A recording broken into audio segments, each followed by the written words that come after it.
হুম। তো হে WhatsApp guys, finally আমরা আবারও চলে আসলাম পাগলা মসজিদে যেখানে নামাজ পড়ার জন্য।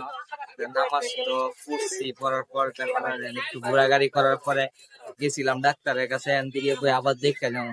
এটা দেখলে মনে হয় মনটা ঘুরে যায়, তারপর আবার আসলাম, আইসে আবার দেখলাম। এখন মন চাইতেছে না যাইবার, মানে কি করবো, মানে বাড়িতে যাইতে হইব। আইছিলাম বিশেষ কথা সেখানে নামাজ পড়ে ডাক্তারের কাছে যাবো, ডাক্তার দেখায় তারপরে মনে করেন বাড়ি যাবো। তো এখান থেকে আমার মন চাইছে এদিক দিয়ে আইবার, তাই আবার আসলাম, আইসা দেখলাম আমাদের পাগলা মসজিদকে। উজ্জ্বল ভাইয়া কিছু বলার আছেনি? আসলেও আমাদের কিশোরগঞ্জ জেলায় এটা একটা ঐতিহ্যবাহী মসজিদ। আহ, যে এখনো যারা আসতে পারেন নাই, সবাই চলে আসুন।